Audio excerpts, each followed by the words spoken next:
नमस्कार, स्वागत है आपका के न्यूज़ में। मैं हूं आपके साथ विशाल पंडित। आप देख रहे हैं योगी सरकार का 2.0 का अनुपूरक बजट, जो कि सुरेश खन्ना विधानसभा में पेश कर रहे हैं। सीधे आपको ले चलते हैं विधानसभा कार्रवाई पे। -2-24-9 ब्रैकेट में 47-17 TC 260 उत्तर प्रदेश अधिनियम 1/2017 आदेश ब्रैकेट में 320 2024 दिनांक 7 अगस्त 2024 को उत्तर प्रदेश माल और सेवा कर अधिनियम 2017 ब्रैकेट में उत्तर प्रदेश अधिनियम संख्या 1 सन 2017 की धारा 166 के अधीन सदन के पटल पर रखता हूँ। संख्या 6 माननीय मुख्यमंत्री। मान्यवर आपकी अनुज्ञा से राजकारण विभाग 2 की अधिसूचना संख्या 719/11-2-224-9 ब्रैकेट में 47-17 TC 258 उत्तर प्रदेश अधिनियम 1/2017 आदेश ब्रैकेट में 321 2024 दिनांक 30 सितंबर 2024 को उत्तर प्रदेश माल और सेवा कर अधिनियम 2017 ब्रैकेट में उत्तर प्रदेश अधिनियम संख्या 1 सन 2017 की धारा 166 के अधीन सदन के पटल पर रखता हूँ। संख्या 7 मान्यवर आपकी अनुज्ञा से राजकारण विभाग 2 की अधिसूचना संख्या 717/11-2-24-9 ब्रैकेट में 47-17 TC 256 उत्तर प्रदेश अधिनियम 1/2017 आदेश ब्रैकेट में 322 2024 दिनांक 3 सितंबर 2024 को उत्तर प्रदेश माल और सेवा कर अधिनियम 2017 उत्तर प्रदेश अधिनियम संख्या 1 सन 2017 की धारा 166 के अधीन सदन के पटल पर रखता हूँ। संख्या 8 मान्यवर आपकी अनुज्ञा से राजकारण विभाग 2 की अधिसूचना संख्या 11/82/11-2-24-9 ब्रैकेट में 47-17 TC 261 उत्तर प्रदेश अधिनियम 1/2017 आदेश ब्रैकेट में 323-2024 दिनांक 9 अक्टूबर 2024 को उत्तर प्रदेश माल और सेवा कर अधिनियम 2017 उत्तर प्रदेश अधिनियम संख्या 1 सन 2017 की धारा 166 के अधीन सदन के पटल पर रखता हूँ। संख्या 9 माननीय मुख्यमंत्री। मान्यवर आपकी अनुज्ञा से राजकारण विभाग 2 की अधिसूचना संख्या 1183/11-2-24-9 ब्रैकेट में 47-17 TC 262 उत्तर प्रदेश अधिनियम 1/2017 आदेश ब्रैकेट में 324 2024 दिनांक 9 अक्टूबर 2024 को उत्तर प्रदेश माल और सेवा कर अधिनियम 2017 उत्तर प्रदेश अधिनियम संख्या 1 सन 2017 की धारा 166 के अधीन सदन के पटल पर रखता हूँ। संख्या 10 मान्यवर आपकी अनुज्ञा से राजकारण विभाग 2 की अधिसूचना संख्या 1184/11-2-24-9 ब्रैकेट में 47-17 TC 263 उत्तर प्रदेश अधिनियम 1/2017 आदेश ब्रैकेट में 325-2024 दिनांक 9 अक्टूबर 2024 को उत्तर प्रदेश माल और सेवा कर अधिनियम 2017 उत्तर प्रदेश अधिनियम संख्या 1 सन 2017 की धारा 166 के अधीन सदन के पटल पर रखता हूँ। संख्या 11 मान्यवर आपकी अनुज्ञा से राजकारण विभाग 2 की अधिसूचना संख्या 1126/11-2-24-9 ब्रैकेट में 47-17 TC 264 उत्तर प्रदेश अधिनियम 1/2017 आदेश ब्रैकेट में 326-224 दिनांक 10 अक्टूबर 2024 को उत्तर प्रदेश माल और सेवा कर अधिनियम 2017 उत्तर प्रदेश अधिनियम संख्या 1 सन 2017 की धारा 166 के अधीन सदन के पटल पर रखता हूँ। संख्या 12 मान्यवर आपकी अनुज्ञा से राजकारण विभाग 2 की अधिसूचना संख्या 1127/11-2-24-9 ब्रैकेट में 47-17 TC 265 उत्तर प्रदेश अधिनियम 1/2017 आदेश ब्रैकेट में 327-2024 दिनांक 10 अक्टूबर 2024 को उत्तर प्रदेश माल और सेवा कर अधिनियम 2017 उत्तर प्रदेश अधिनियम संख्या 1 सन 2017 की धारा 166 के अधीन सदन के पटल पर रखता हूँ। संख्या 13 माननीय मुख्यमंत्री। मान्यवर आपकी अनुज्ञा से राजकारण विभाग 2 की अधिसूचना संख्या 721/11-2-24-9 ब्रैकेट में 42-17 TC 70 उत्तर प्रदेश GST नियम 2017 आदेश ब्रैकेट में 328/2024 दिनांक 26 अक्टूबर 2024 को उत्तर प्रदेश माल और सेवा कर अधिनियम 2017 उत्तर प्रदेश अधिनियम संख्या 1 सन 2017 की धारा 166 के अधीन सदन के पटल पर रखता हूँ। संख्या 14 मान्यवर आप जैसे राजकारण विभाग की अधिसूचना संख्या 1248/11-2-24-9 ब्रैकेट में 47-17 TC 266 उत्तर प्रदेश अधिनियम 1/2017 आदेश ब्रैकेट में 329-224 दिनांक 29 अक्टूबर 2024 को उत्तर प्रदेश माल और सेवा कर अधिनियम 2017, उत्तर प्रदेश अधिनियम संख्या 1 सन 2017 की धारा 166 के अधीन सदन के पटल पर रखता हूँ। मत संख्या 15। मान्यवर आपकी अनुज्ञा से राजकारण विभाग 2 की अधिसूचना संख्या 1249/11-2-24-9 ब्रैकेट में 47-17-TC-267 उत्तर प्रदेश अधिनियम 1/2017 आदेश ब्रैकेट में 330-2024 दिनांक 29 अक्टूबर 2024 को उत्तर प्रदेश माल और सेवा कर अधिनियम 2017 ब्रैकेट में उत्तर प्रदेश अधिनियम संख्या 1 सन 2017 की धारा 166 के अधीन सदन के पटल पर रखता हूँ। मत संख्या 16 माननीय मुख्यमंत्री। मान्यवर आपकी अनुज्ञा से राजकारण विभाग 2 की अधिसूचना संख्या 1250/11-2-24-9 ब्रैकेट में 47-17-TC-268 उत्तर प्रदेश अधिनियम 1/2017 आदेश ब्रैकेट में 331-2024 दिनांक 29 अक्टूबर 2024 को उत्तर प्रदेश माल और सेवा कर अधिनियम 2017 ब्रैकेट में उत्तर प्रदेश अधिनियम संख्या 1 सन 2017 की धारा 166 के अधीन सदन के और सीधे आपको लोकसभा ले चलते हैं, जहाँ पर गृह कार्रवाई जारी है, वहाँ चलते हैं आपको। Or the bill to further amend Government of Union Territories Act 63, National Capital Territories 91, Jammu Kashmir Reorganization Act 2019, ये दोनों कानून संविधान और नागरिकों के वोट देने के जो उनकी संवैधानिक अधिकार है उस पर आक्रमण है और इसका हम पुरजोर विरोध करते हैं। विरोध का आधार ये है कि इस सबसे पहले 82(5) में चुनाव आयोग को जो यहाँ पे ताकत दी गई है कि चुनाव आयोग आज राष्ट्रपति को अपना एक निर्णय दे सकते हैं कि कब निर्वाचन हो सकता है। ये कभी भी इससे पहले चुनाव आयोग की ऐसी ताकत भारत के संविधान के निर्माताओं ने नहीं बनाया है। चुनाव आयोग की क्या सीमाएं हैं वो आर्टिकल 324 में है, जहां पर इलेक्शन कमीशन को बस कैसे सुपरवाइज करना चाहिए, कंट्रोल करना चाहिए, इलेक्शन रोल कैसे बनाना चाहिए, वहीं तक ही चुनाव आयोग की क्षमताओं का सीमा बनाया है। लेकिन इस संविधान ने चुनाव आयोग को असंवैधानिक गैर कानूनी ताकत दी है। राष्ट्रपति अगर कोई परामर्श लेते हैं तो सिर्फ काउंसिल ऑफ मिनिस्टर से परामर्श लेते हैं, वो कभी भी वो चुनाव आयोग से परामर्श नहीं लेते हैं। ये एक गैर संवैधानिक इन्होंने एक ढांचा बनाया है। राष्ट्रपति जी अगर काउंसिल ऑफ मिनिस्टर्स की एडवाइस लेते हैं 74 जो article 74 of constitution of India में है, या वो article 356 of constitution of India, वो सिर्फ गवर्नर के रिकमेंडेशन पे ले सकते हैं। 356 गवर्नर के रिकमेंडेशन पे या 74 के अनुसार काउंसिल ऑफ मिनिस्टर्स के रिकमेंडेशन में।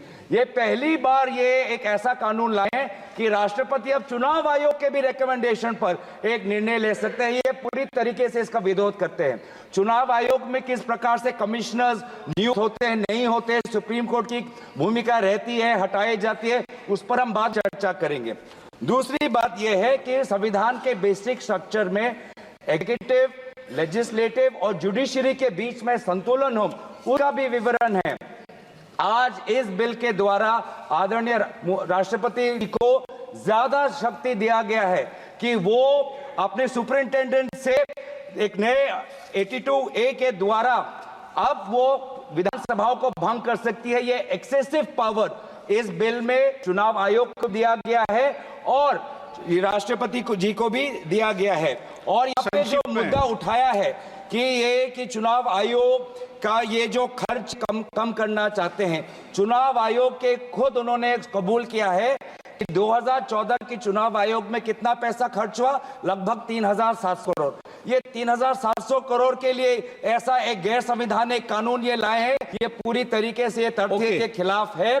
हम दोबारा कहना चाहते हैं, संविधान और एक नागरिक जो आर्टिकल 14 जो उसको वोट देने का अधिकार देते हैं, वो जब वोट देता है तो हमारे संविधान में लिखा है कि 5 ईयर टर्म है।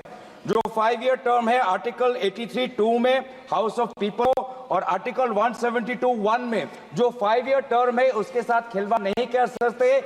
ये एक गलत नीति आयोग के रिपोर्ट के आधार पर ये कहना चाहते हैं कि 5 ईयर टर्म अनिवार्य नहीं है। 5 ईयर टर्म अनिवार्य है, ये नीति आयोग के रिपोर्ट में नहीं जाए। नीति आयोग कोई संवैधानिक कोई भी नहीं है जो इस प्रकार का ये परामर्श दे पाए। तो इसीलिए मैं बस इतना ही कहना चाहूंगा कि ये दोबारा अगर इनको लगता है कि प्रधानमंत्री मोदी जी पर के प्रचार से ये पूरे ये भारत के चुनाव को छीनेंगे, तो हम चोरी नहीं होने देंगे और हम बिल का विरोध करते हैं। इस बिल को जेपीसी में भेजा जाए।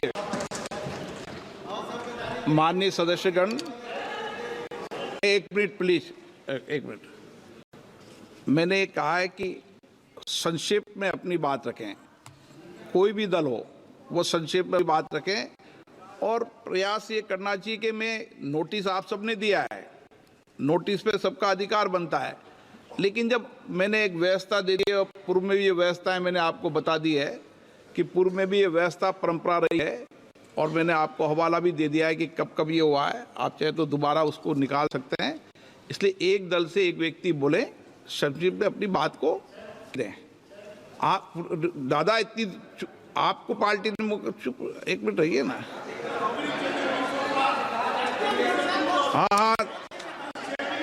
हाँ, एक मिनट। चंद्रशेखर जी, आप अपनी बात कहते। हाँ। Honorable Speaker, sir, हाँ, I rise today on behalf of the Telugu Desam Party to express our unwavering support for the NDA One Nation and One Election bill.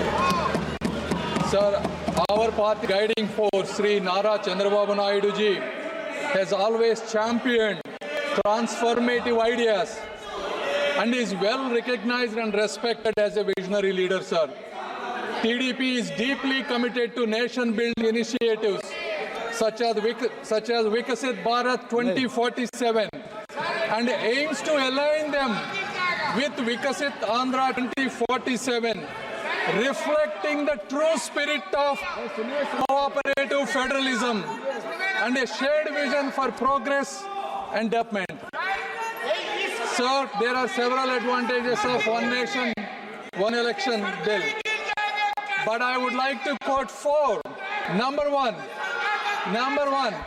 reduced expenditure and logistical efficiency, sir. Although the official figures for the 2019 Lok Sabha elections vary, news reports estimate the Election Commission of India has spent more than 6,000 crores, sir. In 2024, the estimate of spend was more than 10,000 crores, sir. संक्षिप्त में, okay, आप पक्ष रख दें बस। No, sir. No, please, let me. Sir, give me 2 minutes. Come on. No. The Law Commission 2018 draft report and 27 Niti Aayog report estimates if both the elections are done simultaneously, the cost would reduce at least up to 40%, sir. If the elections are held simultaneously, the voter turnaround would be increased up to 7%, sir. Sir, if the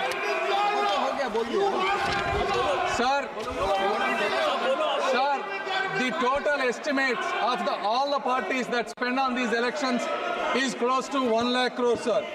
Therefore, if the elections are done simultaneously, if the elections are done simultaneously, it will reduce the expenditure for both Election Commission of India as well as for the regional parties, sir. And the second is continuity in governance, sir. Sir, over the last 6 months alone, there were 3 elections held for the state, sir. So how can the machinery continue to operate if the elections are done continuous fashion, sir?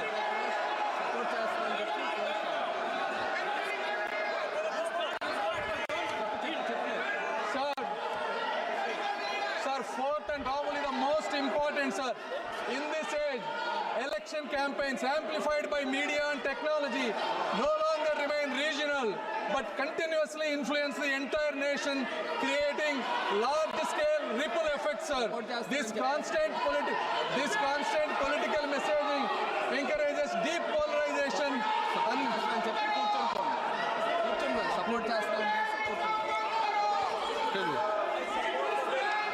I support the bill, sir. Thank you. Asaduddin Owaisi, Asaduddin Owaisi, please. Speaker sir, speaker sir, अरे sir I rise to oppose this draconian unconstitutional Owaisi के bill, बाद, sir. Owaisi के बाद, sir मुझे सिर्फ 2 minute दीजिए sir. Owaisi के बाद, ओवैसी के बाद। Sir, this bill violates the right to democratic self-government, which is part of Article 1419. And if a legislative assembly is dissolved, sir, and midterm elections are conducted, the tenure of that assembly will not be for 5 years, sir. This in itself is a violation of parliamentary democracy, which envisages a tenured legislature. Sir, constitutional scheme makes it clear that once elections are conducted, the House should have a right to function for next 5 years. This is a violation of basic structure. That such a provision is being done for administrative convenience, not for constitutional purpose. Sir, the principle of federalism means that states are not mere appendages of the center. States are not dependent on the union for their existence. This is the violation of federalism, sir. Sir, in conclusion, Parliament is not competent to make any law that violates fundamental rights or the basis of the Constitution, sir.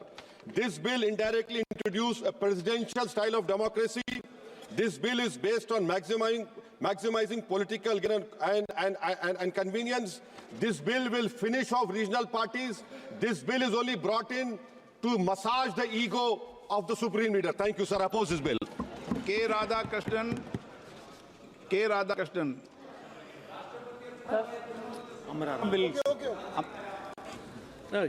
Amraram जी, जी अमराराम माननीय अध्यक्ष महोदय, जो संविधान संशोधन 129 में जो संशोधन लाने के लिए लाए हैं बिल, मैं और मेरी पार्टी इसका विरोध इसलिए करती है कि ये बिल इस देश की संवैधानिक संस्था संविधान और जनतंत्र को खत्म करके तानाशाही की ओर बढ़ने का काम है। इससे ज़्यादा कुछ नहीं है, क्योंकि आप खर्चे की बात करते हैं, जिसको 1 साल होगा उसके 4 साल में आपके जनतंत्र की हत्या करने का काम ये संविधान संशोधन, ये जो बिल लेके आए हैं, ये करने का काम करेगा। आइंदा भी निश्चित रूप से आप बताइए, लोकल बॉडी जो पंचायत और नगर पालिकाएं स्टेट गवर्नमेंट का है, उसको भी आप लेना चाहते हैं। क्यों लेना चाहते हैं कि एक हमारा ही चलेगा, बाकी देश का किसी भी राज्य का जो भिन्न भिन्न संस्कृति है, भाषा है, उसके अनुसार हमारे देश के संविधान ने उनको राज्यों को बनाया है, उनकी विधानसभा बनाया है, उनके अधिकार हैं, वो सब अधिकार आप इस बात के माध्यम से यहाँ लेना चाहते हैं। और केवल इसलिए कि तानाशाही फासिस्ट जो ताकत आप रूप से विरोध 356 हो, आगे भी अगर मान लो डिजोल्व हो गया, कोई फाल्ट हो गई, सरकार गिर गई, तो उसके लिए भी आप अगर 2 साल बाद गिर गई तो 3 साल के लिए चुनाव होंगे, 1 साल बच गया तो उसके लिए होगा। इसलिए ये डिटेल चर्चा करेंगे, बात करेंगे। सुप्रिया सुले चर्चा कराई और आज 2 दिन बाद में उसी संविधान को तहस नहस करने के लिए बिल लेके आए हो। इसका हमारी पार्टी बिल्कुल विरोध करती है। Supriya Sule. Thank you, sir.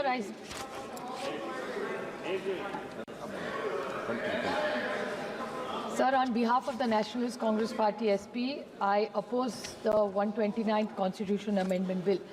Clearly, most of my colleagues have made the 3 most important points: that this is completely against federalism and the Constitution of India. The centre and the states have their own tenures and terms. So I think to mix the two is not fair, because the Article 356, because just last week, sir, we debated Article 356, and in the case of S.R. Bommai versus the Constitution of India, dissolving of assemblies was something which both sides have objected, and both sides have done it. So if we object to this, why are we giving this authority to the Election Commission to dissolve assemblies who are elected for 5 years? So I think to break these tenures is completely objectionable, and India is a union of states. Central government cannot. Cooperative federalism is something which we are so proud of. So I request the Honorable the Government of India either to withdraw the bill or send it to a joint parliamentary committee, so we have a detailed discussion, and we'll be happy to support as long as it comes to a joint parliamentary committee. Thank you, sir. संक्षिप्त में बोलना श्रीकांत जी, सब संक्षिप्त में बोलो भाई। धन्यवाद अध्यक्ष जी।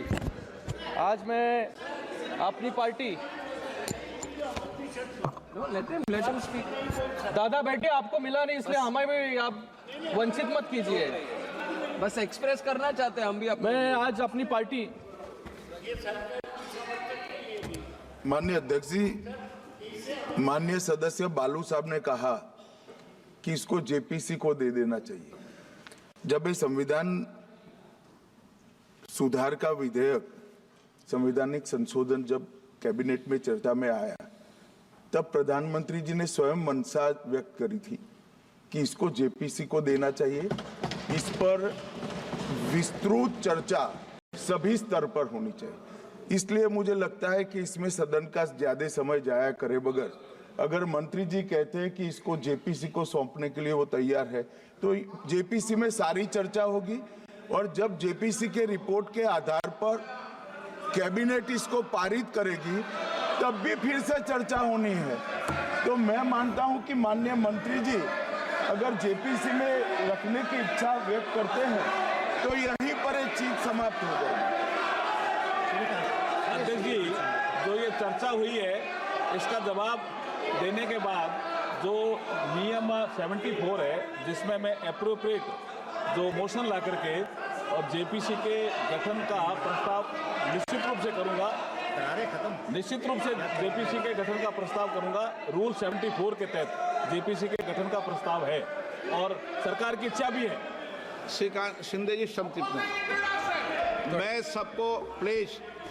मैं सबको बोलने का मौका दूंगा, लेकिन एक एक मिनट में अपनी बात करें, विषय पर समाप्त कर दे। आपके दल के लोगों ने डिटेल बोल दिया। श्रीकांत शिंदे जी, आज मैं अपनी पार्टी शिवसेना की तरफ से 129 कॉन्स्टिट्यूशन अमेंडमेंट बिल और यूनियन टेरिटरीज अमेंडमेंट बिल पर बोलने के लिए खड़ा हूँ। मैं शिवसेना और हमारे नेता एकनाथ शिंदे जी की तरफ से इस बिल का पूरी तरीके से समर्थन करता हूँ और आज यहाँ पर विपक्ष वाले 6 महीने से हर एक मुद्दे को असंवैधानिक बताने की कोशिश यहाँ पर कर रहे हैं। मुझे लगता है कि रिफॉर्म शब्द जब ये आता है तभी कांग्रेस को रिफॉर्म शब्द से ही एलर्जी यहाँ पर मुझे लगता है कि कांग्रेस को है। यहाँ पर सभी लोग संविधान की बात कर रहे हैं सर, हर एक व्यक्ति यहाँ पर उठकर संविधान समझा रहा है। मुझे लगता है मैं इनको याद दिलाना चाहूंगा कि 1975 में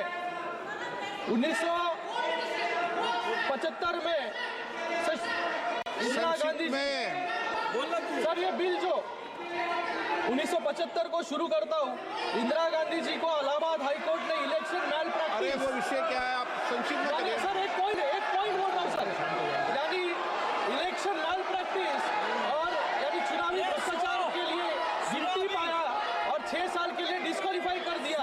उस जज के साथ कैसा व्यवहार हुआ ये पूरा देश यहाँ पर जानता है और सिर्फ 3 दिन में 29वां संविधान संशोधन लाकर प्रधानमंत्री, राष्ट्रपति और लोकसभा अध्यक्ष को जुडिशियल रिव्यू से बाहर कर दिया।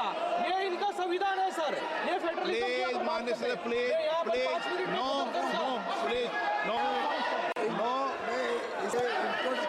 नो माननीय प्लीज। क्यों जरूरी है ये 2 पॉइंट्स में समझाना चाहूंगा सर। समझ गए आप? Please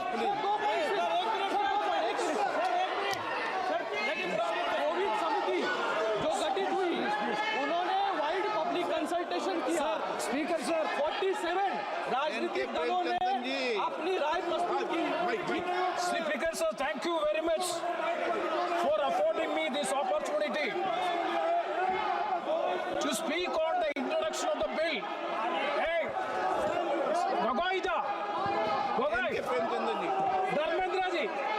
Dharmendra ji, sir, N.K. Premchandan. Thank you very much, Mr. Speaker, sir, for affording me this opportunity to oppose the introduction of the bill.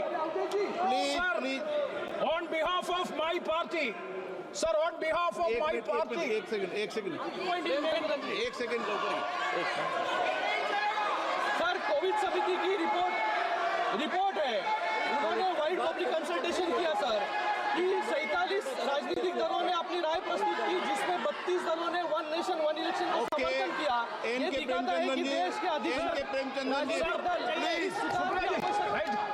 Supriya ji, sir, on behalf of my party, क्या तरीका है?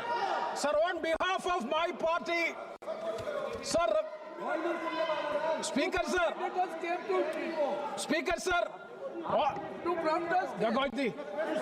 sir, on behalf of my party, Revolutionary Socialist Party, RSP, I vehemently oppose the introduction of the bill, this Constitution Amendment Bill. Sir, on 3 grounds, I will confine to the points the legislative competence only. I fully associate with the observations made by, very crisply, he has made it in a very good sense. I fully associate with. तो फिलहाल इस bulletin में देखते रहिए news India. नमस्कार। आप देख रहे हैं के न्यूज़, खबरों का सारथी।